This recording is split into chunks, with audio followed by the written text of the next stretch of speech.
This evening I want to speak to you from Ezekiel chapter 37. இந்த மாலை வேளையில் எசேக்கியேலின் புத்தகம் 37ஆம் அதிகாரத்திலிருந்து உங்கள் மத்தியில் நான் பேச விரும்புகிறேன். It's a very well known passage, dry bones as it is usually called. சாதாரணமாக உலர்ந்த எலும்புகள் என்று அழைக்கப்படுகிறதான இந்த பகுதி எல்லாருக்கும் நன்றாக தெரிந்த பகுதியாக இருக்கும் என்று நினைக்கிறேன்.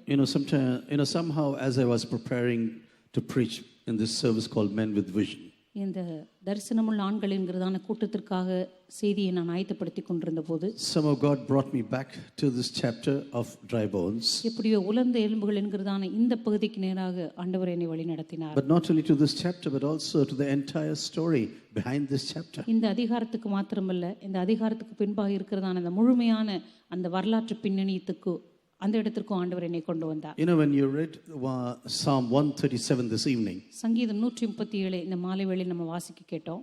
Sometimes you'll be wondering about the last verse which is there in this psalm. சில நேரங்களில் இந்த சங்கீதங்களில் கடைசியா இருக்கிற வார்த்தைகளை குறித்து ஒருவேளை நம்ம ஆச்சரியப்பட முடியும். Taking the child and banging the head of the child on the stone. பிள்ளைகளை பிடித்து கல்லில் மோதி அடிக்கிறவன் பாக்கியவான். This is what is written there. இது அங்கே எழுதப்பட்டிருக்கிறது. But this is what the Edomites did to the people of Israel. ஆனா ஏதோமியர்கள் இதை தான் இஸ்ரவேல் ஜனங்களுக்கு செய்தார்கள். When the people of Israel were coming to the promised land, அன்றைக்கு இஸ்ரவேல் ஜனங்கள் வாக்குத்தத்த தேசத்துக்குள் வந்தபோது the Edomites were one of the groups that stiffly opposed the incoming of the people of God. தேவனுடைய ஜனங்கள் வாக்குத்தத்த தேசத்திற்குள் நுழைவதற்கு முன்பாக அவர்களை மிக அதிகமாக கொடூரமாக எதிர்த்தவர்கள் இந்த ஏதோமியர்கள் தான். I have no time to go into every detail of the story.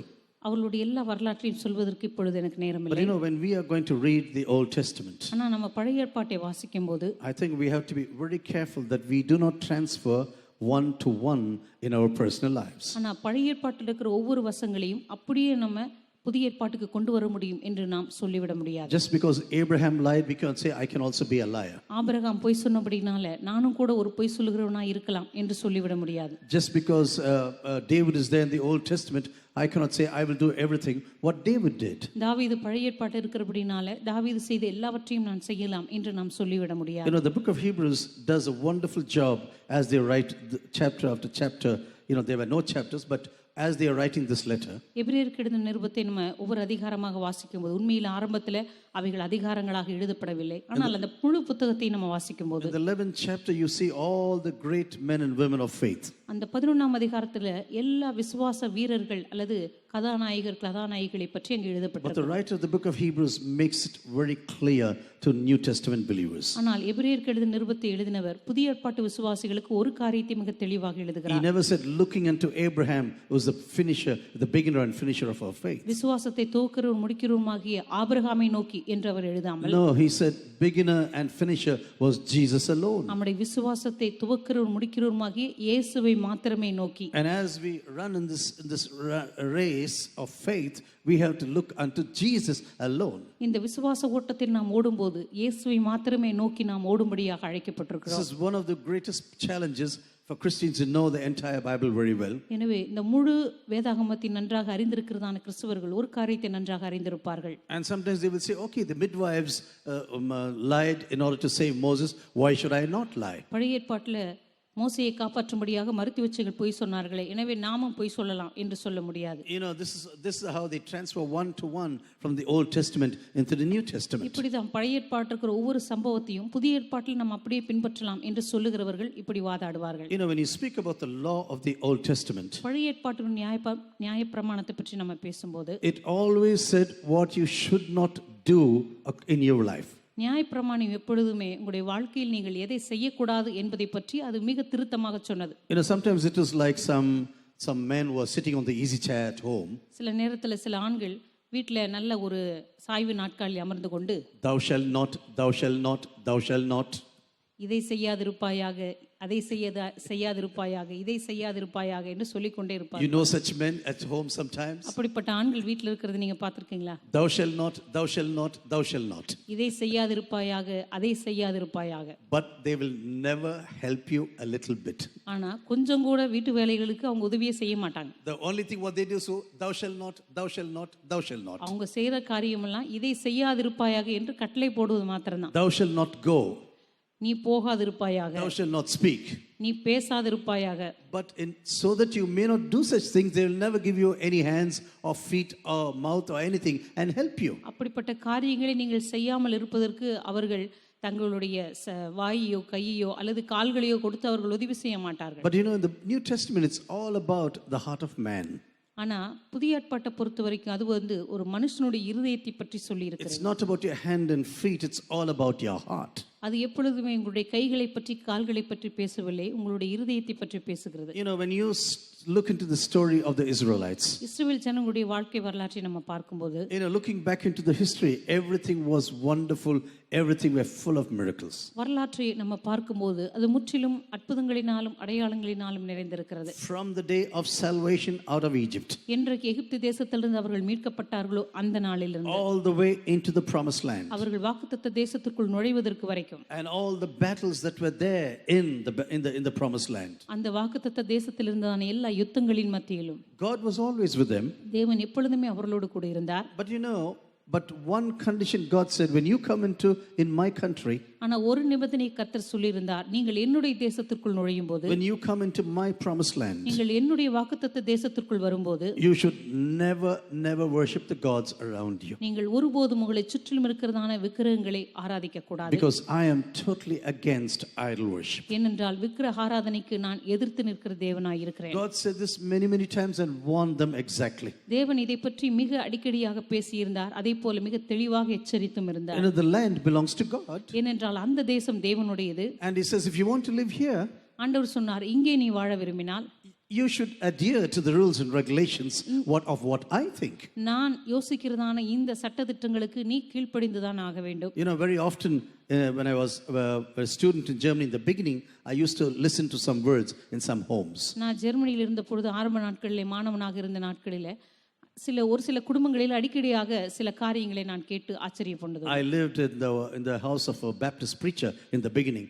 ஆரம்ப நாட்களிலே ஒரு பேப்டிஸ்ட் சபையை சேர்ந்த ஒரு பிரசங்கியாருடைய வீட்டிலே நான் தங்கியிருந்தேன். And once when we were having dinner, he said like this. ஒருமுறை இரவு சாப்பாடை நாங்கள் சாப்பிட்டு கொண்டிருந்த போது அவர் இப்படி சொன்னார். He told to his eldest son like this. தன்னுடைய மூத்த மகனை பார்த்து இப்படி சொன்னார், as long as you have your feet under my table, எவ்வளவு நாள் உன்னுடைய காலு என்னோட மேஜைக்கு கீழ இருக்குதோ, you should listen to all what I say. அது வரைக்கும் நான் சொல்றது தான் நீ கேட்கணும். I do not understand what he is trying to express. அவர் என்ன சொல்ல வந்தார் அப்படிங்கிறது எனக்கு ஆரம்பத்துல புரியல. But now I understand what he's telling. ஆனா இப்போ அவர் என்ன சொல்ல வந்தாருன்னு எனக்கு புரியுது. As long as you are under my jurisdiction, எவ்வளவு நாள் நீ என்னுடைய மேற்பார்வை கீழே நீ இருக்கிறியோ, you have to obey to what I tell you. நான் உனக்கு சொல்றதை நீ கீழ்ப்படிந்துதான் ஆகணும். If you're going to be in my house, you have to adhere to the rules and regulations of this house. என்னுடைய வீட்ல நீ இருக்க போற அப்படின்னு சொன்னா நான் சொல்ற சட்டதிட்டத்துக்கு நீ கீழ்ப்படிந்துதான் ஆக வேண்டும். You know, God make this very clear to Abraham in the very beginning.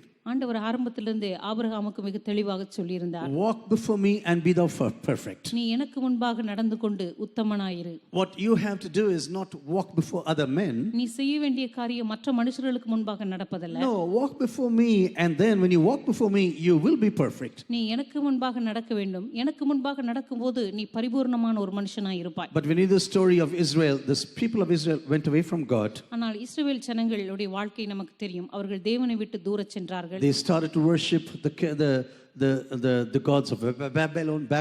Babylon தேசத்தினுடைய தேவர்களை ஆராதிக்க ஆரம்பித்தார்கள். I also told you last week how these idols came into Jerusalem through the so-called cleverness of Solomon. கடந்த வாரத்திலே சொன்னேன், சாலமோனுடைய ஞானம் என்கிறதான அந்த பேரிலே எப்படியாக விக்கிரக ஆராதனை எருசலேமிற்குள் நுழைந்தது என்பதை. The whole city of Jerusalem was flooded with idols. எருசலேம் முழுவதும் விக்கிரகங்களினால் நிறைந்திருந்தது. Everywhere there were not only idols entering into the city, அந்த பட்டணத்துக்குள் விக்கிரகங்கள் நுழைந்தது மாத்திரமல்ல, but there are also sacrificial places for these idols in the city of Jerusalem. எருசலேமிலே இந்த விக்கிரகங்களை ஆராதிப்பதற்காக பலிபீடங்களையும் அவர்கள் எடுத்து கட்டினார்கள். My dear sisters, sometimes you should really think what you are doing in your personal life. நான் கருமையான சகோதர சகோதரிகளே, உங்களுடைய வாழ்க்கையில நீங்கள் எதை செய்கிறீர்கள் என்பதை பற்றி நீங்கள் மிகவும் ஜாக்கிரதையாக இருக்க வேண்டும். Sometimes we can very easily overstep the directions of God. சில நேரங்களில் தேவனுடைய வழிகளை மிக சாதாரணமாக நாம் மீறி விடுவோம். But whatever God does and says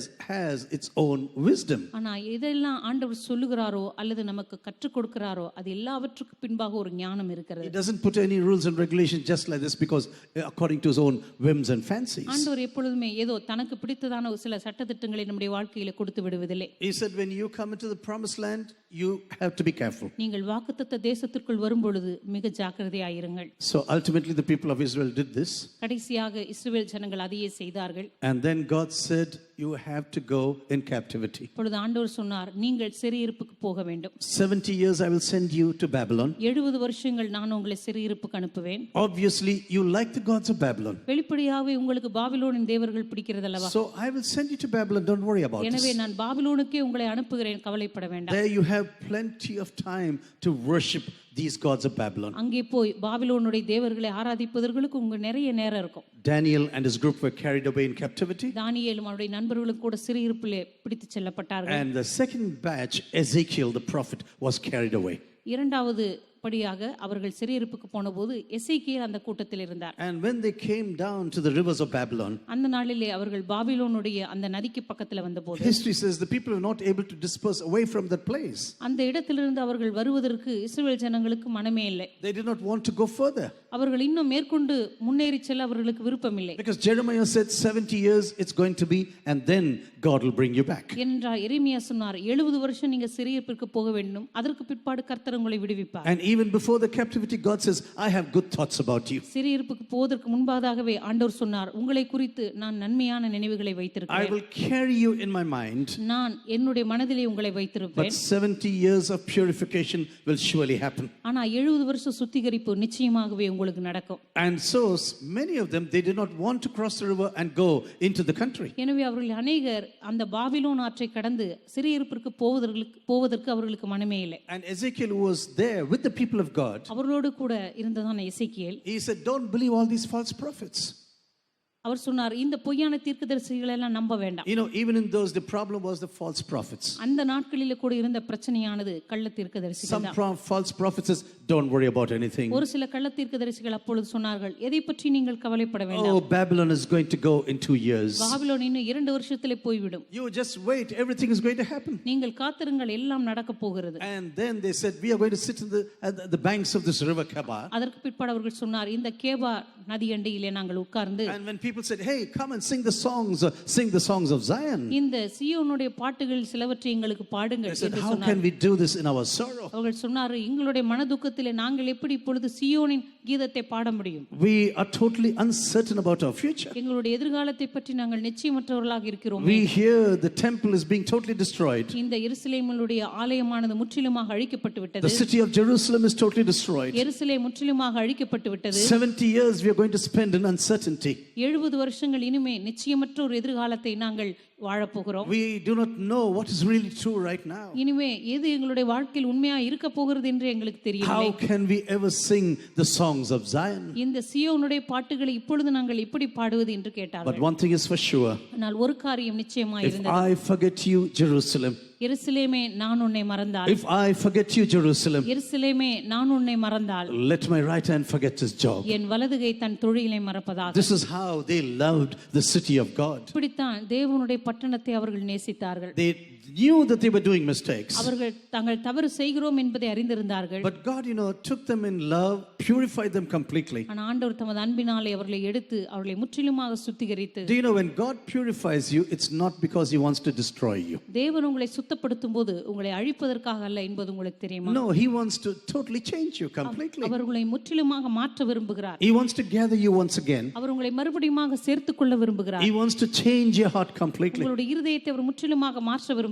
He wants to take away the heart of stone out of you. உங்களிடமிருந்து கடினமான அந்த கல்லான இதயத்தை அவர் எடுத்து போட He wants to give விரும்புகிறார். you a heart of flesh in your life உங்களுக்கு ஒரு மாம்சத்தின் இதயத்தை கொடுக்க விரும்புகிறார். so that you can really serve the nations of this world with the heart of Jesus. எனவே இந்த உலகத்தின் தேசங்களே இயேசுவின் இதயத்தோடு கூட நீங்கள் சேவை செய்யும்படியாக. This is what you read in the book of Ezekiel, actually. இதைத்தான் நீங்கள் எசேக்கியேலின் புத்தகத்திலே I வாசிக்கிறீர்கள். am going to cleanse you with my water. நான் என்னுடைய சுத்த ஜலத்தினாலே உங்களை I சுத்திகரிப்பேன். am going to give you a new life for the future. நான் எதிர்காலத்துக்காக ஒரு புதிய ஜீவனை உங்களுக்கு கொடுப்பேன். It's almost the same words that Jesus was telling to Nicodemus on the roof of that house on that day. இயேசு கிறிஸ்து அன்றைக்கு அந்த மேல் வீட்டறையிலே சொன்ன அதே காரியங்களை இங்கே சொல்லப்பட்டிருக்கிறது. You have to be born again, Nicodemus. நிக்கதேமுமே, நீ மறுபடியுமாக பிறக்க வேண்டும். If you want to come into my kingdom, நீ என்னுடைய ராஜ்யத்திற்குள் பிரவேசிக்க if you want to விரும்பினால், step into the kingdom of God, தேவனுடைய ராஜ்யத்துக்குள் நீங்கள் பிரவேசிக்க what விரும்பினால், you need is a new heart surgery. உங்களுக்கு தேவையானது ஒரு புதிய இருதய அறுவை சிகிச்சை. Your heart surgery must happen in your life. உங்களுடைய இருதய அறுவை சிகிச்சை உங்களுடைய வாழ்க்கையில கண்டிப்பாக நடந்தேற வேண்டும். Everything what you knew till now is not going to help you in any way. இப்பொழுது வரைக்கும் நீ படித்து அறிந்து வைத்திருக்கிறது எல்லாம் உனக்கு எந்த விதத்திலும் உதவி செய்ய போவதில்லை. But you know the big problem of the nation of Israel? ஆனா இஸ்ரவேல் தேசத்தினுடைய மிகப்பெரிய பிரச்சனை என்ன தெரியுமா? Not only it was their problem, it is also our problem. அது அவர்களுடைய பிரச்சனை மாத்திரமல்ல, நம்முடைய பிரச்சனையாகவும் இருக்கிறது. Yes, we love the Lord, ஆம், நாம் கர்த்தரை நேசிக்கிறோம். but sometimes we also like other idols that are around us in our lives. ஆனா சில நேரங்களில் நம்மை சுற்றி இருக்கிறதான விக்கிரகத்தையும் நாம் நேசிக்க தொடங்குகிறோம். And these idols become the predominant factor of our lives very easily. இந்த விக்கிரகங்களை மிக எளிதாக நம்முடைய வாழ்க்கையினுடைய மிக முக்கியமான இடத்துக்கு வந்து விடுகின்றன. You know, God never likes undivided love. Divided love. தேவன் ஒருபோதுமே பிரிக்கப்பட்ட அன்பை விரும்புகிறதே இல்லை. He says, love me with all of your heart and your body and soul. ஆண்டவர் சொல்லுகிறார், உன்னுடைய முழு இருதயத்தோடும் முழு ஆத்துமாவோடும் உன்னுடைய முழு சிந்தையோடும் தேவனிடத்தில் அன்பு If you are கூறுவாயாக. going to divide your love towards me, உன்னுடைய அன்பை என்னிடத்தில் கொண்டு வரும்போது அதை நீ பிரித்து கொடுத்தால், you must know I am a jealous God. நான் பொறாமையுள்ள தேவன் என்பதை நீ அறிந்திருக்க வேண்டும். I can never stand this when you do this to me personally. நீ என்னுடைய வாழ்க்கையிலே தனிப்பட்ட விதத்தில் இதை செய்யும்போது இதை நான் பொறுத்துக் கொள்ளவே மாட்டேன். I am a God of jealousy. நான் பொறாமையின் தேவனாய் Because இருக்கிறேன். I love you this much. நான் உன்னை அந்த அளவுக்கு You நேசிக்கிறபடியால் can never divide your love with someone else. உன்னுடைய அன்பை வேறு யாருடமாவது நீ பிரித்து கொடுக்கவே முடியாது. I want all of your love to be poured upon me. உன்னுடைய முழு அன்பும் என் மீது ஊற்றப்பட வேண்டும் என்று சொல்லி நான் எதிர்பார்க்கிறேன். My dear brothers and sisters, we may speak very easily about the idols of the nation of Israel. இந்த கருமையான சகோதர சகோதரிகளே, இஸ்ரவேல் தேசத்தினுடைய விக்கிரகங்களை பற்றி நாம் மிக எளிதாக பேசி We விடலாம். can say, oh, how can these people ever do this? இந்த ஜனங்கள் எப்படித்தான் இதையெல்லாம் செய்தார்களோ என்று சொல்லிவிடலாம். After the signs and wonders in Egypt, எகிப்து தேசத்திலே அவ்வளவு அற்புதங்கள் அடையாளங்களை பார்த்துவிட்டு, after the wonderful provision and protection during the walk through the desert, இந்த வனாந்தரத்தின் பாதையிலே சென்ற பொழுது தேவனுடைய போஷாக்கு, தேவனுடைய பாதுகாப்பு எவ்வளவு பெரிதாக இருந்தது. God did so many mighty things in their lives. தேவன் அவர்களுக்காக எவ்வளவு வல்லமையான காரியங்களை But செய்தார். how can they be stupid to worship other gods now? ஆனால் மற்ற தேவர்களை ஆராதிக்கிற அளவுக்கு அவர்கள் எப்படி இவ்வளவு முட்டாள்களாக மாறினார்கள் என்று சொல்லுவோம். I tell you, man can be the most stupidest person in this world. I tell நான் you. சொல்லுகிறேன், இந்த உலகத்திலேயே மிக மோசமான முட்டாளாக இருப்பது மனிதனாக இருக்கும். You know, we think we are very clever. நாம் நினைக்கிறோம் நாம் மிகவும் But புத்திசாலிகள். every one of us has gone astray as sheep, says the word of God. ஆனால் கர்த்தருடைய வார்த்தை சொல்லுகிறபடி நாம் எல்லாருமே வழி தப்பி போன ஆடுகளைப் போல இருந்தோம். And you and I should know sheep are not very intelligent. நீங்களும் நான் அறிந்து கொள்ள வேண்டியது, ஆடுகள் ஒன்றும் அவ்வளவு புத்திசாலிகள் அல்ல. You know, I know dogs are very intelligent. நாய்கள் நல்ல புத்திசாலிகள். I think if you have had a dog in your life, you know they are very intelligent நீங்க ஒரு animals. நாய் வளர்த்திருந்தா உங்களுக்கு நல்லா தெரிஞ்சிருக்கும். நாய்க்கு நல்ல ஒரு After புத்திசாலித்தனம் உண்டு. many years, 6 or 7 or 10 years, they will find their home back, their way back to their homes. 6 வருஷம் 7 வருஷம் 10 வருஷம் ஆனா கூட தன்னுடைய வீட்டு எஜமானுடைய இடம் எதுன்னு சொல்லி அது தெரிஞ்சு கண்டுபிடிச்சு வரும். But if you take your sheep up to this bridge there in Golden Rock, ஆனா இந்த பொன்மலை பக்கத்துல இருக்கிற பாலத்துக்கிட்ட போய் ஒரு ஆட்டை விட்டுட்டு வந்தீங்கன்னா that's all, it's finished. அங்கேயே மேன் கத்திட்டு அங்கதான் சுத்திட்டு It'll be standing there and looking around. அங்கதான் சுத்திட்டு இருக்கும், அதுக்கு வழி தெரியாது. I tell you, every one of us has gone astray. நம்ம எல்லாருமே ஆண்டவர் சொல்லுகிறார், நீங்க எல்லாம் வழி தப்பி போன ஒரு ஆடுகளை போல இருந்தீர்கள். And anything that takes the place of God in your life is an idol. உங்களுடைய வாழ்க்கையில எது தேவனுடைய இடத்தை எடுக்கிறதோ அதுதான் உங்களுடைய வாழ்க்கையின் விக்கிரகமாக இருக்கிறது. You know, sometimes before, do you remember the early days when you came to the Lord? நீங்க கர்த்தராகிய இயேசுவினிடத்தில் வந்த அந்த நாட்கள் உங்களுக்கு ஞாபகம் இருக்கிறதா? The time of prayer you had. எப்படி ஆரம்ப நாட்களிலே ஜெபித்தீர்கள்? How you praised and worshiped Jesus. எப்படி இயேசுவை ஆராதித்தீர்கள், துதித்தீர்கள்? How you were so faithful in the area of giving. நம்ம கொடுக்கிற அந்த பகுதியில எவ்வளவு உண்மையுள்ளவர்களாக இருந்தோம்? You were so concerned about the church of Jesus. இயேசுவின் சபையை குறித்து உங்களுக்கு எவ்வளவு அக்கறை இருந்தது? Everything was totally different. எல்லாமே ஆரம்பத்தில் முற்றிலும் வித்தியாசமானதாக And இருந்தது. slowly you begin to lose your first love. கொஞ்சம் கொஞ்சமாக ஆதி அன்பை இழக்க ஆரம்பிக்கிறீர்கள். And then you have other idols of this world. அதுக்கப்புறம் இந்த உலகத்தினுடைய மற்ற விக்கிரகங்கள் உங்கள் அருகாமையில வர ஆரம்பிக்கிறது. Slowly these idols creep into your life and take the place what is normally meant for God and God alone in your கொஞ்சம் life. கொஞ்சமாக உங்களுடைய வாழ்க்கையில தேவனுக்கு மாத்திரமே கொடுக்கப்பட வேண்டிய அந்த இடத்திற்கு இந்த விக்கிரகங்கள் கொஞ்சம் கொஞ்சமாக வந்து இருந்து விடுகிறது. May I put a question to you? உங்களை பார்த்து ஒரு கேள்வியை நான் It's கேட்கலாமா? not very tough if you are really truthful. நீங்கள் மிக உண்மையாக இந்த கேள்விக்கு பதில் அளிப்பீர்கள் என்றால் அது உங்களுக்கு கடினமாக இருக்காது. What is the thing that is sweeping away all your time and your money and thoughts and imaginations during the entire day? ஒரு முழு நாளும் உங்களுடைய அதிகமான நேரத்தையும் பணத்தையும் எண்ணத்தையும் அல்லது உங்களுடைய கற்பனைகளையும் எடுக்கக்கூடிய காரியம் என்ன? Just think about this. யோசிச்சு பாருங்க. What is the idol that is eating away all of your resources? உங்களுடைய எல்லா வளங்களையும் தின்று கொண்டிருக்கிற அந்த விக்கிரகம் எது? You know, sometimes we may not own up to this, சில நேரத்துல நம்ம அதை சொல்ல மாட்டோம். but if you think properly, you will know exactly. ஆனா அதை நம்ம ஒத்துக்கொள்ளாவிட்டாலும் நன்றாக யோசித்தால் நமக்கு தெரியும். I tell you, this can even be a game or something like that. A game. அது வந்து ஒரு விளையாட்டாக கூட இருக்க முடியும். You know, I was a very ardent football player.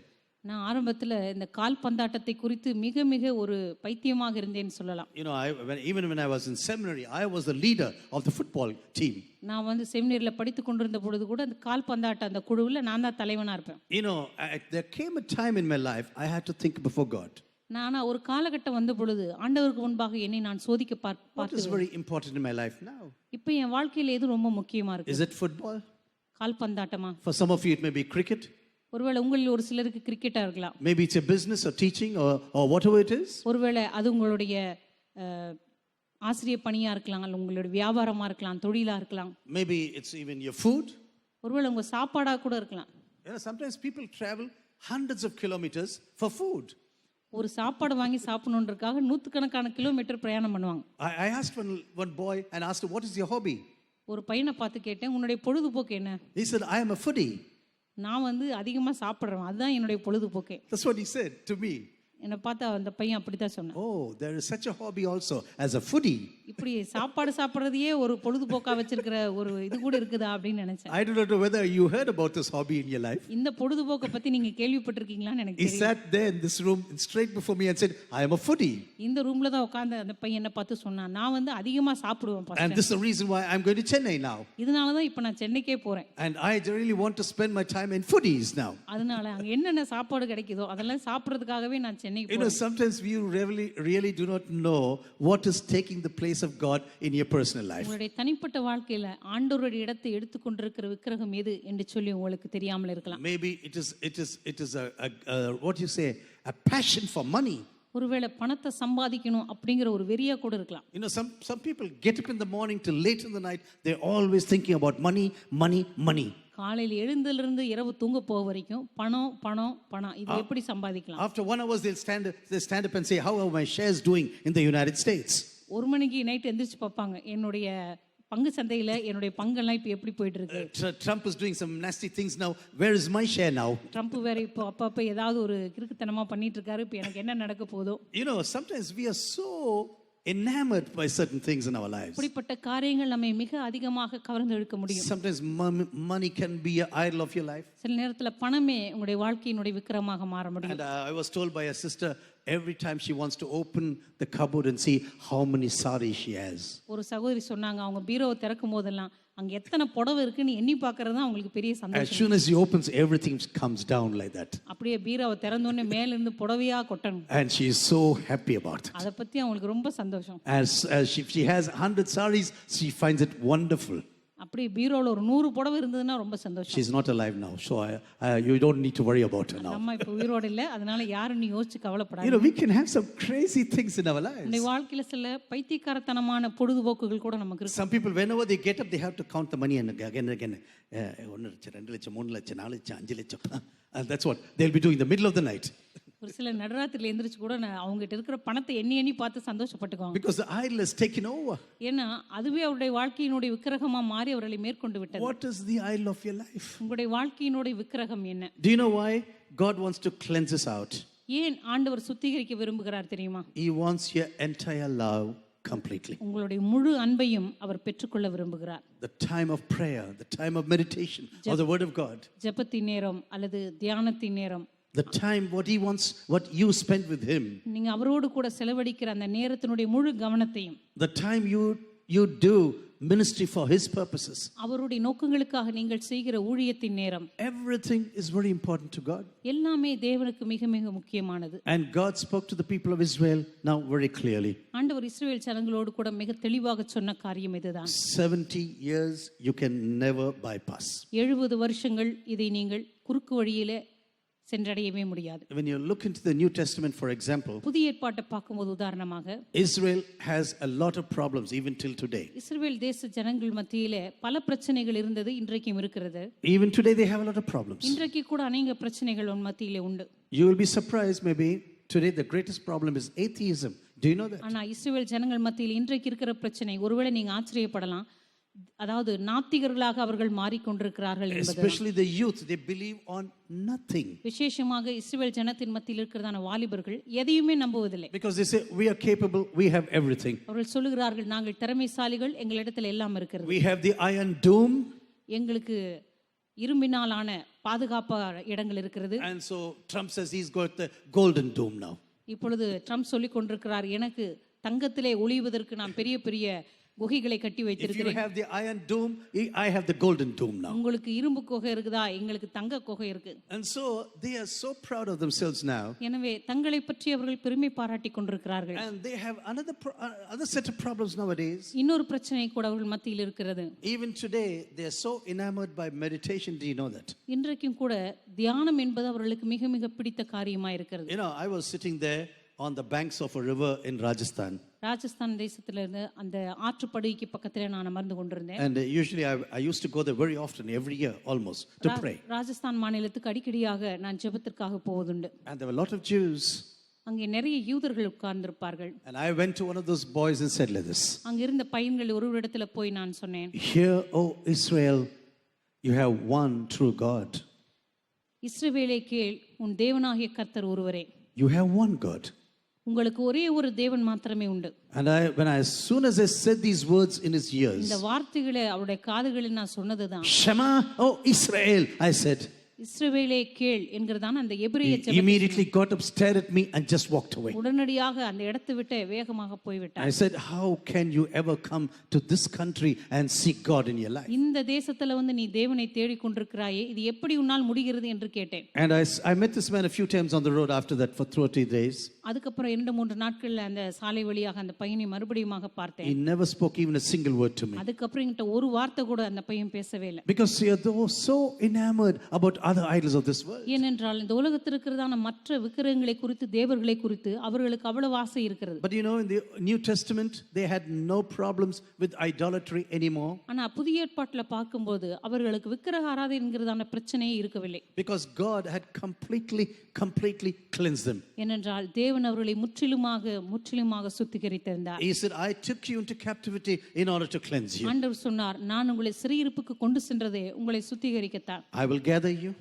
நான் உங்களை மறுபடியுமாக சேர்த்துக் கொள்வேன். I will cleanse you with the water of my word. நான் என்னுடைய வார்த்தை என்கிறதான சுத்த ஜலத்தினாலே உங்களை கழுவுவேன். I will give you a new heart. நான் உங்களுக்கு ஒரு புதிய இருதயத்தை கொடுப்பேன். And I will write my commandments on the tablets of your heart. என்னுடைய கட்டளைகளை உங்களுடைய இருதய பலகையிலே நான் எழுதுவேன். And I will make you a new creation once again. மறுபடியுமாக உங்களை ஒரு புதிய சிருஷ்டிப்பாக மாற்றுவேன். And I want you to serve me and me alone. நீங்கள் என்னை மாத்திரமே சேவிக்கும்படியாக நான் விரும்புகிறேன். My dear sisters, I tell you, the idols what you worship in your life கருமையான சகோதர சகோதரிகளே, உங்களுடைய வாழ்க்கையில் ஆராதிக்கிறதான விக்கிரகங்கள் will take you not only into captivity, ஒரு நாள் உங்களை சிறையிருப்புக்கு கொண்டு செல்வது மாத்திரமல்ல, but sometimes you never know how to come out of this captivity. இந்த சிறையிருப்பிலிருந்து எப்படி வெளியே வருவதென்றே உங்களுக்கு தெரியாது. That these idols begin to not only threaten you. இந்த விக்கிரகங்கள் உங்களை பயமுறுத்த தொடங்குவது மாத்திரமல்ல, Either you worship me or I'm going to kill you. ஒன்று நீ என்னை சேவி அல்லது நான் உன்னை கொலை செய்வேன்.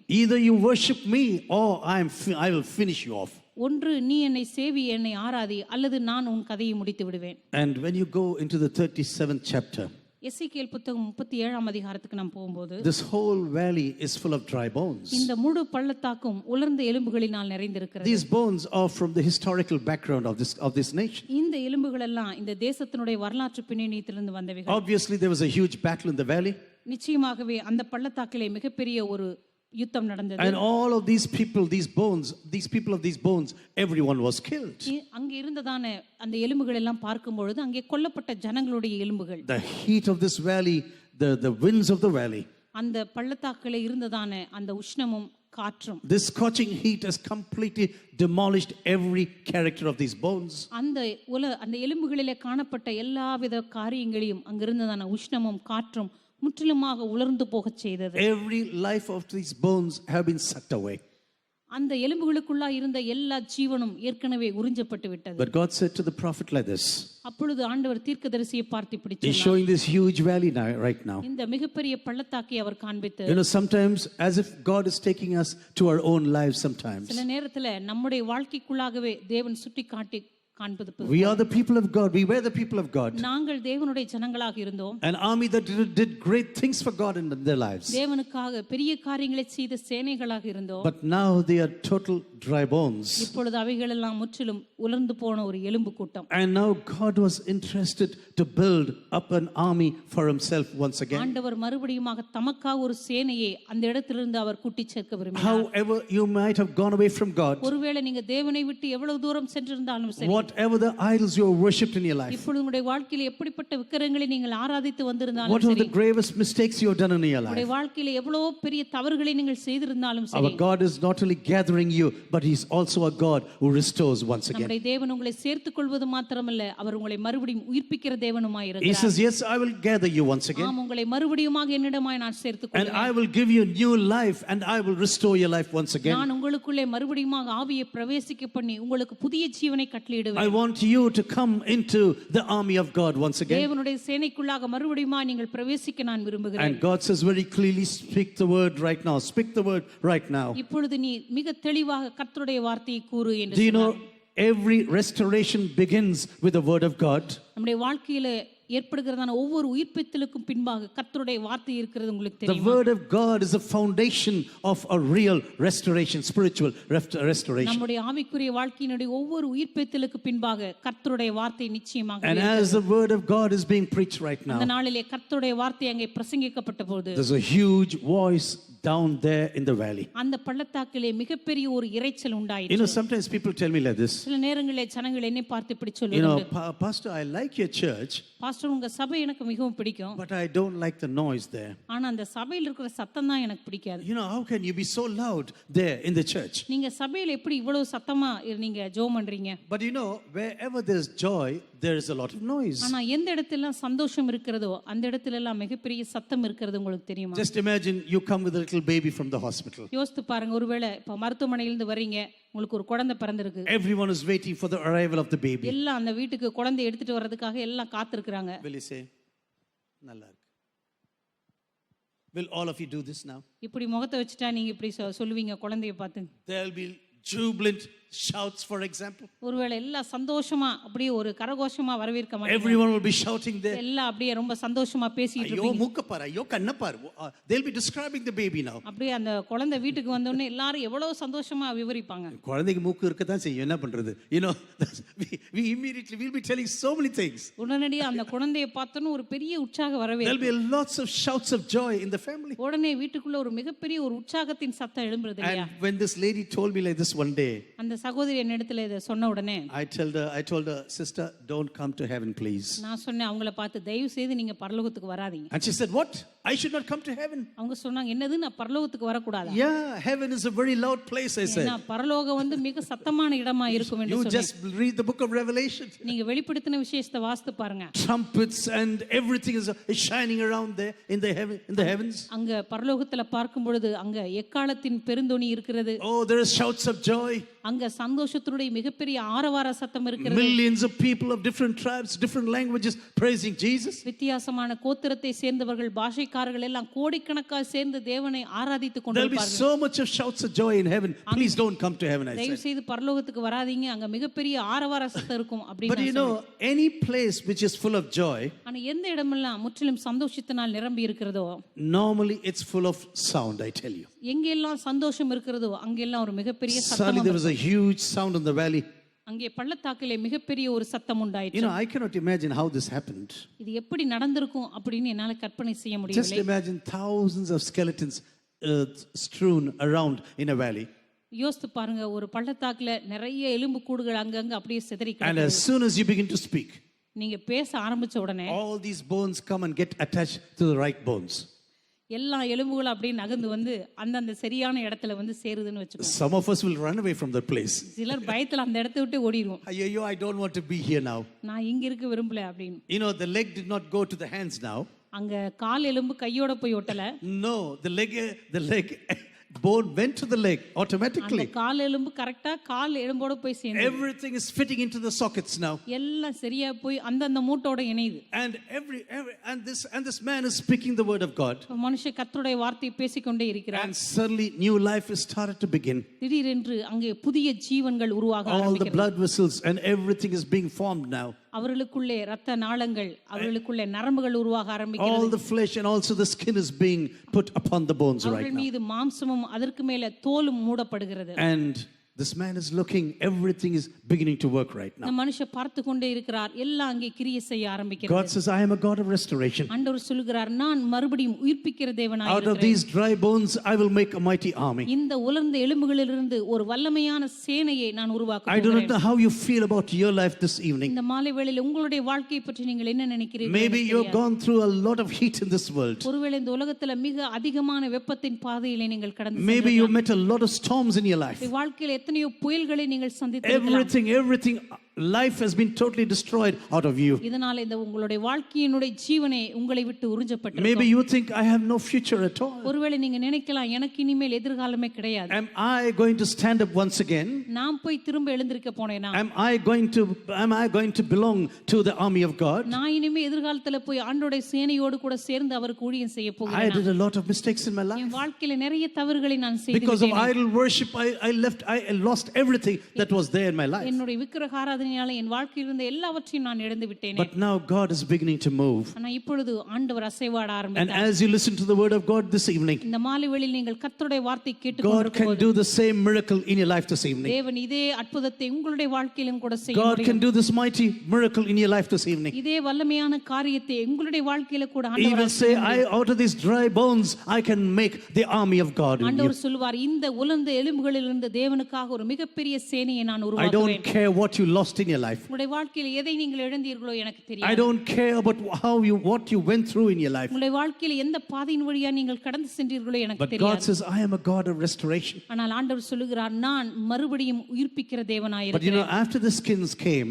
அந்த தோலினால் அந்த சரீரம் மூடப்பட்ட உடனே but still they are dead bodies. இருந்தாலும் கூட அவைகள் எல்லாம் மரித்து போன சடலங்கள் தான். Still they are totally dead. இன்னும் அவைகள் மரித்து போன சடலங்கள் தான். What they need is life through the power of the Holy Spirit. இப்பொழுது அவைகளுக்கு தேவை பரிசுத்த ஆவியானவருடைய வல்லமையினாலே உண்டாகும் ஜீவன். The life must come through the power of the Holy Spirit. பரிசுத்த ஆவியானவருடைய வல்லமையினாலே அவர்களுக்குள்ள ஜீவன் உண்டாக வேண்டும். You know, I had the wonderful privilege of traveling through many countries. என்னுடைய வாழ்க்கையில் அநேக தேசங்களுக்கு பிரயாணம் பண்ணக்கூடிய ஸ்லாக்கியத்தை And நான் I've பெற்றேன். seen churches of all kinds in my life. எல்லா விதமான சபைகளையும் என் வாழ்க்கையில நான் I பார்த்திருக்கிறேன். don't mind about the label. I go and preach wherever I'm invited. எந்த சபை பாகுபாடா இருந்தாலும் சரி, எந்த பெயர் வைக்கப்பட்டிருந்தாலும் அதை பற்றி எனக்கு கவலை இல்லை. I just tell them, you should not restrict me in the word of God. That's all. தேவனுடைய வார்த்தையை பொறுத்த வரைக்கும் எந்த காரியத்திலும் என்னை நீங்கள் நிமிர்ந்திக்க You கூடாது. should not tell me I should speak about this and not about that. இத பத்தி தான் நீங்க பேசணும், அத பத்தி நீங்க பேசக்கூடாது அப்படின்னு நீங்க If சொல்லக்கூடாது. I have the freedom, I am coming. No problem. எனக்கு சுதந்திரம் இருந்தா கண்டிப்பா நான் வருவேன். I will preach only the word of God. நான் கர்த்தருடைய வார்த்தையை மட்டுமே பிரசங்கிப்பேன். And I usually say, I am not there to hurt you. நான் இங்கே வருவது உங்களை புண்படுத்தும்படியாக அல்ல. I want to preach the word of God. நான் கர்த்தருடைய வார்த்தையை உங்களுக்கு பிரசங்கிக்க விரும்புகிறேன். When you come into such churches sometimes, அப்படிப்பட்ட சபைகளுக்கு நீங்க வரும்போது, they have wonderful skin, outward skin.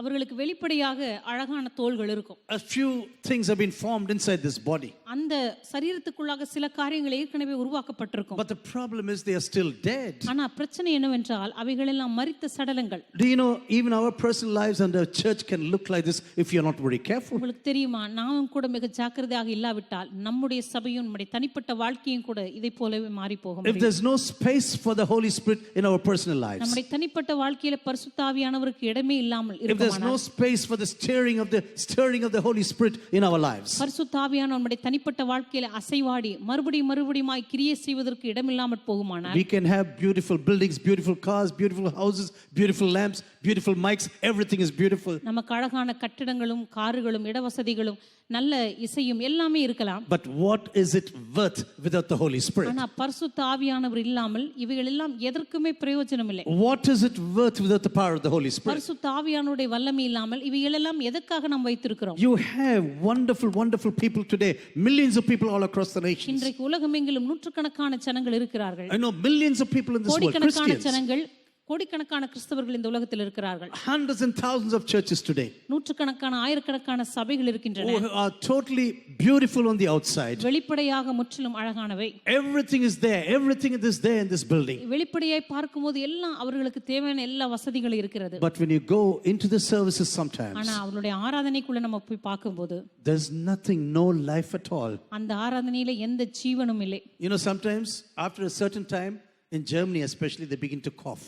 ஜெர்மனியை பொறுத்த வரைக்கும் ஆராதனை கொஞ்சம் தாமதமானா போதும் அங்க எல்லாம் கொஞ்சம் இரும ஆரம்பிச்சிருவாங்க. And I didn't know this in the beginning. ஆரம்பத்துல இது எனக்கு தெரியாது. I am preaching. நான் பிரசங்கம் பண்ணிட்டு இருந்தேன். Preacher from India. நான் இந்திய தேசத்துல இருந்து வந்த பிரசங்கியார். And some of these people began to cough. அப்ப கொஞ்சமா அங்க இருக்கிறவங்க எல்லாம் கொஞ்சமா இரும ஆரம்பிச்சாங்க. Oh, I thought, so many sick people in Germany. ஜெர்மனில இவ்வளவு பேருக்கு வியாதியா இருக்கே அப்படின்னு நான் நினைச்சேன். It's really miracle, I thought. இது என்ன பெரிய அதிசயமா இருக்கு, இவ்வளவு பேர் வியாதியா இருக்காங்களே அப்படின்னு நான். And somehow I finished my sermon after 40 minutes. எப்படியோ 40 நிமிஷம் கழிச்சு என்னுடைய ஆராதனைய பிரசங்கத்தை முடிச்சேன். And there the pastor said, I usually speak for 12 or 13 minutes. அங்க இருந்த பாஸ்டர் சொன்னாரு, நான் 12 ல இருந்து ஒரு 15 நிமிஷம் தான் பிரசங்கம் பண்ணுவேன். I don't speak this long for 40 minutes. இப்படி 40 நிமிஷம் எல்லாம் இந்த சபையில நான் பிரசங்கம் பண்ண மாட்டேன். I said sometimes I need 12 to 13 minutes for introduction. நான் சொன்னேன், எனக்கு முதல்ல அறிமுகப்படுத்துறதுக்கே என்னோட பிரசங்கத்தை அறிமுகப்படுத்துறதுக்கே எனக்கு 15 நிமிஷம் வேணும். And then I said pastor, there were so many sick people there. இப்ப நான் சொன்னேன், பாஸ்டர் உங்க சபையில நிறைய பேர் வியாதியா இருக்காங்களே, I think we should pray for them. நம்ம அவங்களுக்காக ஜெபிக்கணும் பாஸ்டர் அப்படின்னு சொன்னேன். You know what he told me? அவர் என்ன பார்த்து என்ன சொன்னார் தெரியுமா? Hey, they were not sick. அவங்க ஒன்றும் வியாதியா இல்ல. They wanted you to stop. நீ பிரசங்கத்தை முடிக்கணும்னு அவங்க இருமிட்டு இருந்தாங்க. They were coughing and you were more powerful. அவங்களும் எவ்வளவு இருமுறாங்க, நீ இன்னும் வல்லமையா பிரசங்கம் பண்ணிட்டே இருக்க. This happened to me in the beginning of my life in Germany. அத ஜெர்மனில என்னுடைய ஆரம்ப நாட்கள்ல நடந்த காரியம். I tell you, if you are going to be in the power of God, நீங்கள் தேவனுடைய வல்லமையில் இருப்பீர்கள் என்று சொன்னால், churches and services can be totally different.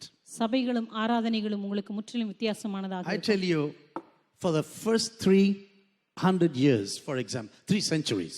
ஆதி நாட்களில் முதல் ஆதி நாட்களில் முதல் 300 வருஷங்கள், the early church had no buildings. ஆதி சபைகளுக்கு எந்த சபை கட்டடங்களும் கிடையாது. Do you know that? No buildings. அவர்களுக்கு எந்த சபை கட்டடங்களும் இல்லை. And that's the reason why they were breaking bread at homes. இந்த காரணத்தினால தான் அவர்கள் வீடுகள் தோறும் அப்பம் விட்டார்கள். The Jerusalem temple was there. எருசலேம் ஆலயம் இருந்தது. But they were not able to go into the temple. ஆனா அவர்கள் எருசலேம் தேவாலயத்துக்கு போக முடியாது. For 3 centuries they were gathering outside. எனவே 3 நூற்றாண்டுகளாக கிறிஸ்தவர்கள் எல்லாம் வீடுகளில் தான் கூடி வந்தார்கள். And they were breaking bread in those houses of those believers. அந்த விசுவாசிகளுடைய வீடுகளிலே தான் அவர்கள் அப்பம் விட்டார்கள். Sometimes we think we need big buildings so that God can come. சில நேரத்துல நம்ம நினைக்கிறோம் ஆண்டவர் நம்ம மத்தியில வர வேண்டும் என்றால் நமக்கு பெரிய கட்டிடங்கள் வேண்டும் என்று. I am very happy about this building. இந்த கட்டிடத்தை பற்றி நான் மிகவும் I சந்தோஷப்படுகிறேன். have invested everything possible into this building. இந்த கட்டிடத்துல என்னால் முடிந்த அளவுக்கு எல்லாவற்றையும் நான் முதலீடு But செய்திருக்கிறேன். church is not this building, it's you and me. I want to tell you. ஆனால் சபை என்பது இந்த கட்டிடம் அல்ல, நீங்களும் நானும் தான் தேவனுடைய ஆலயம். You என்று and I சொல்கிறேன். are the temple of God நீங்களும் நானும் தான் தேவனுடைய ஆலயமாய் through இருக்கிறோம். the power of the Holy Spirit. பரிசுத்த ஆவியானவருடைய வல்லமையினாலே. These equipments, everything can be wonderful. இங்க இருக்கிறதான எல்லா வசதிகளும் அல்லது கருவிகளும் அற்புதமாகத்தான் இருக்கிறது. It may be even be covered with gold. ஒருவேளை இவைகளெல்லாம் இன்னும் தங்கத்தால கூட மூடப்பட்டிருக்கலாம். But what's the use without the Holy Spirit? ஆனால் பரிசுத்த ஆவியானவர் இல்லாமல் இவை எல்லாவற்றினாலும் எந்த பிரயோஜனமும் இல்லை. What about your life this evening? இந்த மாலை வேளையில் உங்களுடைய வாழ்க்கை பற்றி என்ன? You know, I think in Tamil they say ponmeni, yeah?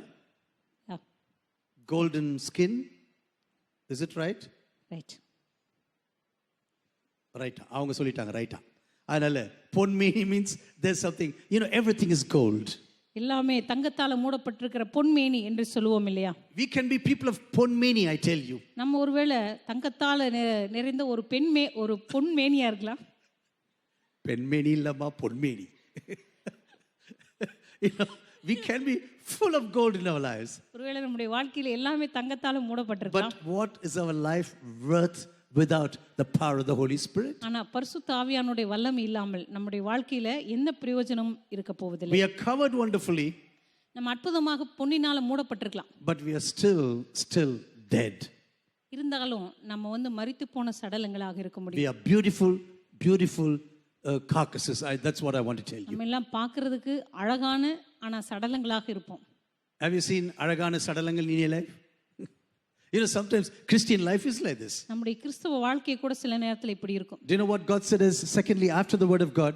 கர்த்தருடைய வார்த்தைக்கு பின்பாக ஆண்டவர் என்ன சொன்னார் தெரியுமா? Now comes the wind of the Lord. இப்பொழுது கர்த்தருடைய ஆவியை நீ பிரவேசிக்கும்படி அவைக்கு கட்டளையிடு என்று சொன்னார். The ruach, the wind has to come into the lives of these people. இந்த ஜனங்களுக்கு மத்தியிலே ஆவி பிரவேசிக்க வேண்டும். You know, there are so many songs called ruach, for example. இந்த பரிசுத்த ஆவியானவர் பற்றி அந்த காட்சி பற்றி நிறைய பாடல்கள் உண்டு. It's actually wind. What's very often translated as wind. அடிக்கடியாக அது காற்று என்று மொழிபெயர்க்கப்பட்டிருக்கிறது. But when you say ruach kodesh, it's the Holy Spirit. பரிசுத்த ஆவியானவருடைய காற்று. You know, ruach kodesh means Holy Spirit. பரிசுத்த ஆவியானவர் என்று அதற்கு அர்த்தம். And when the Holy Spirit comes into you, பரிசுத்த ஆவியானவர் உங்களுக்குள் வரும்போது everything changes completely upside down. அதற்கு அப்பால் எல்லாமே தலைகளாக மாற. I tell you, if you have received the power of the Holy Spirit, நீங்க பரிசுத்த ஆவியானவரை பெற்றுக்கொள்ளும்போது you will know that you have received the power from on high. உன்னதத்திலிருந்து வருகிறதான பலத்தை பெற்றுக்கொண்டீர்கள் என்று சொல்லி உங்களுக்கு நிச்சயமாகவே தெரியும். No one will say, "Oh, I received the power of the Holy Spirit, but I have no idea how it is." யாருமே சொல்ல மாட்டீர்கள் நான் பரிசுத்த ஆவியானவராலே தொடப்பட்டேன் ஆனால் அது எனக்கு தெரியவில்லை. You know, when you are going to be baptized with the power of the Holy Spirit, நீங்கள் பரிசுத்த ஆவியானவருடைய வல்லமையினாலே தொடப்பட்டிருந்தால், when there is an outpouring of the Holy Spirit upon your life, உங்கள் மீது பரிசுத்த ஆவியானவருடைய வல்லமை ஊற்றப்பட்டிருக்குமானால், you know, everything is liquid language. Have you seen this when it comes to the Holy Spirit? பரிசுத்த ஆவியானவர் பற்றி பேசும்போது எல்லாமே திரவ பாஷையிலே It சொல்லப்பட்டிருக்கு. is baptism, it is outpouring. அது ஞானஸ்நானம் ஊற்றப்படுதல். It is being filled with the Holy Spirit. பரிசுத்த ஆவியானவராலே நிரப்பப்படுதல். It speaks about baptisms, or both the baptisms in Hebrews chapter 6. எபிரேயருக்கு எழுதின நிருபம் 6ஆம் அதிகாரத்துல ஞானஸ்நானங்கள் என்று It's மொழிபெயர்க்கப்பட்டிருக்கு. a baptism on water and also baptism with the Holy Spirit. தண்ணீரினாலும் பரிசுத்த ஆவியானவராலும் கொடுக்கப்படுகிறதான Being ஞானஸ்நானங்கள். immersed and dunked into the power of the Holy Spirit. பரிசுத்த ஆவியானவருடைய வல்லமைக்குள்ளாக நனைக்கப்படுதல், அதற்குள்ளாக அமிழ்த்தப்படுதல் என்று அர்த்தம். And as soon as the Holy Spirit enters these bodies now, இந்த சரீரங்களுக்குள்ளாக பரிசுத்த ஆவியானவர் நுழைந்த உடனே everything stands up now immediately. எல்லாமே உடனடியாக எழும்பி நிற்க ஆரம்பித்தது. You know, I would like to see a video, but there's no video now. இத பார்த்து ஒரு வீடியோ இருந்தா நல்லா இருக்கும் அப்படின்னு நான் நினைக்கிறேன். You know, unfortunately there was no videos in those days. ஆனா துரதிர்ஷ்டவசமாக அந்த நாட்களில் இதை பற்றி அவங்களால ஒரு ஒளிப்பதிவு செய்ய முடியாது. Just imagine all skeletons, now they're all standing up. ஆரம்பத்தில் எல்லாமே எலும்பு கூடு, இப்போ இது எல்லாமே எழும்பி நிக்குதுன்னு வெச்சுக்கோ. Everything is standing firm on the ground right now. எல்லாம் எழும்பி உறுதியா தரையில நிக்கறாங்க. And through the power of the Holy Spirit, பரிசுத்த ஆவியானவருடைய வல்லமையினால they become the army of God. அவர்கள் எல்லாம் தேவனுடைய சேனைகளாக மாறுகிறார்கள். This is the transforming power of our God, I want to tell you. இதுதான் நம்முடைய தேவன் கொடுக்கிறதான ஒரு மறுரூபத்தின் வல்லமை என்று சொல்லுகிறேன். Your life can be total dry bones this evening, உங்களுடைய வாழ்க்கை ஒருவேளை இந்த மாலை வேளையில முற்றிலுமாக ஒரு உலர்ந்த எலும்புகளாக காணப்படலாம். but through His word and through the power of the Holy Spirit, ஆனா அவருடைய வல்லமையினாலும் பரிசுத்த ஆவியானவராலும் God can totally transform your lives completely. தேவன் உங்களுடைய வாழ்க்கையை முற்றிலுமாக மறுரூபப்படுத்த Our முடியும். God is a God who can transform you completely. நம்முடைய தேவன் உங்களை முற்றிலுமாக மறுரூபமாக்கக்கூடிய தேவனாக It's இருக்கிறார். not about the beauty of the temple. It's not about the beauty of the building. இது வந்து ஒரு கட்டிடத்தினுடைய அழகை பற்றி அல்ல. It's not about the beauty of our body and our lives. இது நம்முடைய சரீரத்தில் இருக்கிறதான அழகை பற்றி அல்ல. What is driving you from within is very important, உங்களுக்குள்ளிருந்து உங்களை எது உந்தி தள்ளுகிறதோ அதுதான் முக்கியமானதாக so that இருக்கிறது. you can bear fruit in this world. எனவே இந்த உலகத்தில் நீங்கள் அவருக்காக கனி கொடுக்கிறவர்களாக மாறும்படியாக. Dear brothers and sisters, our calling is to be a member of the army of God. கருமையான சகோதர சகோதரிகளே, நம்முடைய அழைப்பே தேவனுடைய சேனையினுடைய ஒரு அங்கமாக இருப்பதுதான். You can accomplish nothing through your own efforts, உங்களுடைய சொந்த முயற்சிகளினால உங்களால் எதையுமே செய்து முடிக்க but முடியாது. when the word of the Lord comes to you, ஆனா கர்த்தருடைய வார்த்தை உங்கள் மத்தியிலே when வரும்போது, the Spirit of the Lord is being poured upon you, கர்த்தருடைய ஆவியானவர் உங்கள் மீது ஊற்றப்படும் போது you will be totally transformed as an army of God. நீங்கள் முற்றிலும் தேவனுடைய சேனையாக உருமாற்றப்படுவீர்கள். And the greatest gift the Holy Spirit gives you, பரிசுத்த ஆவியானவர் உங்களுக்கு கொடுக்கிறதான வரங்களிலே மிகச் சிறப்பானது. it is boldness. Do you know that? அது தைரியம். உங்களுக்கு தெரியுமா? It is boldness to speak the truth. கர்த்தருடைய சத்தியத்தை பேசும்படியான ஒரு தைரியம். So many people have asked me again and again this question. இந்த உலகத்தில் அநேக ஜனங்கள் மறுபடியும் என்னை பார்த்து கேட்கிற Pastor, கேள்வி, what is the greatest gift of the Holy Spirit? Pastor, பரிசுத்த ஆவியானவர் கொடுக்கிறதான அந்த வரங்களிலே மிகச் சிறப்பானது என்ன? I always tell them it is boldness. நான் எப்பொழுதுமே சொல்லுவேன், அது அவர் கொடுக்கிறதான தைரியம். Yes, you speak in tongues when you speak to God in your life. ஆம், நீங்கள் தேவனோடு கூட பேசும்போது அந்நிய பாஷையிலே As a பேசுகிறீர்கள். child, you begin to speak to God through the gift of tongues. தேவனுடைய பிள்ளையாக அவரோடு கூட அந்நிய பாஷையிலே அவரோடு கூட உறவாட But when ஆரம்பிக்கிறீர்கள். you begin to speak the truth, for example, ஆனால் தேவனுடைய சத்தியத்தை நீங்கள் பேச and ஆரம்பிக்கும்போது, when you act in the power of the Holy Spirit, பரிசுத்த ஆவியானவருடைய வல்லமையினாலே நீங்கள் செயல்பட you are ஆரம்பிக்கும்போது, not scared about the environment. நீங்கள் சுற்றி இருக்கிறதான சூழ்நிலையை பார்த்து பயப்பட You are not மாட்டீர்கள். scared about the situation. உங்களை சுற்றி இருக்கிறதான சூழ்நிலையை கண்டு நீங்கள் மிரண்டு You are போக not மாட்டீர்கள். scared about the challenges around you. உங்களுக்கு முன்பாக இருக்கிறதான சவால்களை பார்த்து நீங்கள் பயப்பட மாட்டீர்கள். You go out and speak the truth with the power of God. பரிசுத்த ஆவியானவருடைய வல்லமையினாலே கடந்து சென்று நீங்கள் சத்தியத்தை பேச ஆரம்பிப்பீர்கள். You know, when you look at this cross, for example, I don't know why the lamps are not on this evening. இந்த சிலுவையை நீங்க பார்க்கும்போது இந்த மாலை வேளையில் விளக்கு ஆன் செய்யப்படலைன்னு எனக்கு I தெரியல. think some 35-40 years ago when I came to India, இந்திய தேசத்துக்கு நான் வந்த பொழுது கிட்டத்தட்ட 35-40 வருஷங்களுக்கு முன்பாக one of my friends designed this for me. என்னுடைய நண்பர்கள் ஒருவர் இதை டிசைன் பண்ணினார். I told him, I'm going to India நான் சொன்னேன், நான் இந்திய தேசத்துக்கு போக and போகிறேன். I want something from this ministry to be projected in this cross. இந்த சிலுவையிலே இந்த ஊழியத்தினுடைய முக்கியமான காரியம் அதிலே வெளியிடப்பட வேண்டும் என்று சொன்னேன். And after some time, I think one lady, she did not understand what is there. நான் இங்க இந்த சிலுவை வைத்த விற்பாடு ஒரு சகோதரிக்கு இது என்னன்னு அவங்களுக்கு புரியலன்னு நினைக்கிறேன். She went around and said, Annan has got some secret in that cross. அந்த சிலுவையில வந்து அண்ணன் ஒரு ரகசியத்தை வச்சிருக்காரு அப்படின்னு பேச ஆரம்பிச்சிட்டாங்க. There's a secret embedded in the cross. அந்த சிலுவைக்குள்ள ஒரு ரகசியம் இருக்குது. And he's not going to tell anyone about it. ஆனா இந்த ரகசியத்தை பத்தி அவர் யாருகிட்டயுமே சொல்ல மாட்டார். This is not a big secret. இதுல எந்த ரகசியமும் கிடையாது. In the middle, there's a globe. அந்த சிலுவைக்கு மத்தியில உலக உருண்டை இருக்கிறது. And on the top, there's fire going out. That's a symbol of the Holy Spirit. பரிசுத்த ஆவியானுடைய அடையாளமாக அங்கே அக்கினி பற்றி எரிகிறதான ஒரு அடையாளத்தை போட்டிருக்கிறேன். And down there, there's a book open. That's the Word of God. அங்க அந்த உலக உருண்டைக்கு கீழே திறந்து வைக்கப்பட்ட வேதாகம் இருக்கு. Because with the Word and the Holy Spirit, பரிசுத்த ஆவியானவர் தேவனுடைய வார்த்தையோடு கூட கிரியை செய்வது. we have to be clear in our preachings. நம்முடைய பிரசங்கத்துல நம்ம தெளிவா இருக்கணும். And we have to insist and really be supported by the power of the Holy Spirit. பரிசுத்த ஆவியானுடைய வல்லமையினாலே நாம் திடப்படுத்தப்படுகிறவர்களா இருக்க வேண்டும். This is what happened in the early church. இதுதான் ஆதி சபை நாட்களில் நடந்தது. They spoke the word of God. அவர்கள் கர்த்தருடைய வார்த்தையை பேசினார்கள். And they had the power of the Holy Spirit to speak with boldness. தைரியத்தோடு பேசுவதற்கு அவர்களுக்கு பரிசுத்த ஆவியானவருடைய துணை இருந்தது. My dear brothers and sisters, before I come to a close, கருமையான சகோதர சகோதரிகளே, இந்த மாலை வேளை நாம் முடிப்பதற்கு முன்பாக, I do not know how long you know the Lord. உங்களுக்கு எத்தனை வருஷங்களாக கர்த்தரை அறிந்தவர்களாக இருக்கிறீர்கள் என்று எனக்கு தெரியாது. Do you really belong to the army of God? உண்மையாகவே தேவனுடைய சேனையின் ஒரு பங்காக நீங்கள் இருக்கிறீர்களா? If you are a member of the army of God, நீங்கள் தேவனுடைய சேனையின் ஒரு அங்கமாக இருப்பீர்களா? and if you are filled with the power of the Holy Spirit, நீங்கள் பரிசுத்த ஆவியானவரின் வல்லமையினால் நிரப்பப்பட்டிருப்பீர்களானால், I tell you, you can never be quiet.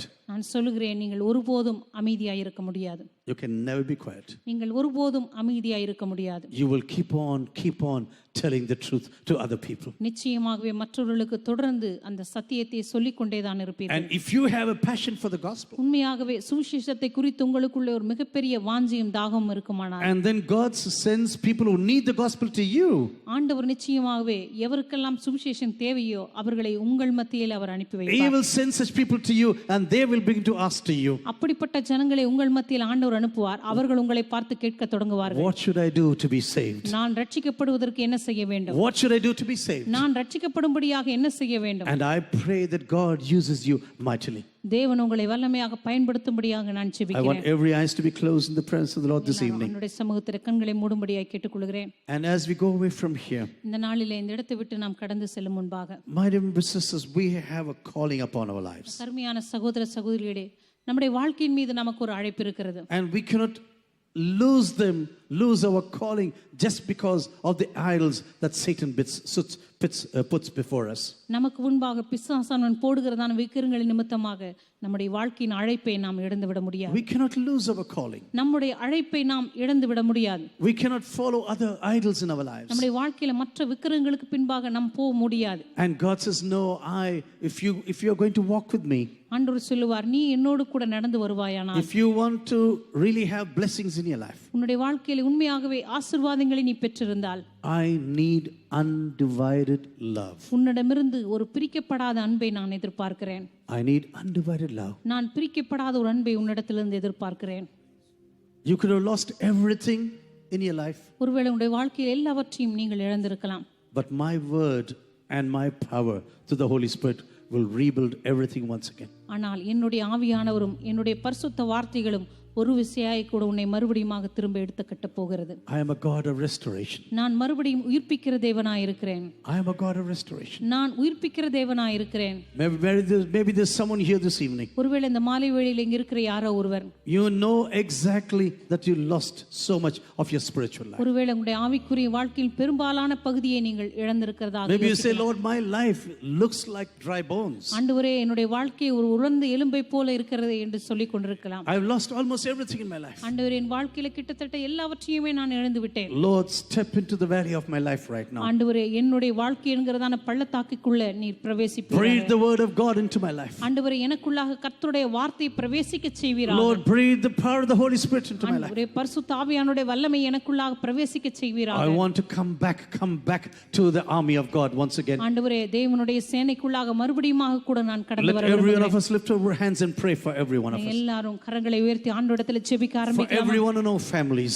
நம்முடைய குடும்பங்களுக்காக, நம்ம ஒவ்வொருவருக்காக For ஜெபிக்க our own ஆரம்பிக்கலாம். lives. நம்முடைய சொந்த வாழ்க்கைக்காக Let us ஜெபிக்க say, Lord, ஆரம்பிக்கலாம். rebuild my life once again. ஆண்டவரே, என்னுடைய வாழ்க்கையை ஒரு விசையாய் கூட கட்டி எழுப்புவீராக. I want to serve your purposes in my life. ஆண்டவரே, உம்முடைய நோக்கங்களை என்னுடைய வாழ்க்கையில நான் சேவிக்க விரும்புகிறேன். Lord, bring me back to the plans what you had in mind for me. ஆண்டவரே, எனக்காக நீர் எந்த திட்டங்களையும் தீர்மானங்களையும் முன்குறித்தீரோ அதனிடத்திற்கு நான் வர விரும்புகிறேன். Lord, help me, Lord, I really want you. ஆண்டவரே, எனக்கு உதவி செய்தருளும். ஆண்டவரே, உண்மையாகவே உம்மை நான் தேட Out of விரும்புகிறேன். this valley of dry bones, ஆண்டவரே, இந்த உலர்ந்து போன பள்ளத்தாக்கிலிடமிருந்து Lord, I want you to make a valley of the people of God, an army of God. ஆண்டவரே, தேவனுடைய சேனை நிரம்பி இருக்கிறதான, தேவனுடைய பிள்ளைகள் நிரம்பி இருக்கிறதான ஒரு பள்ளத்தாக்காக இது நான் மாற விரும்புகிறேன். Nothing is impossible to our God.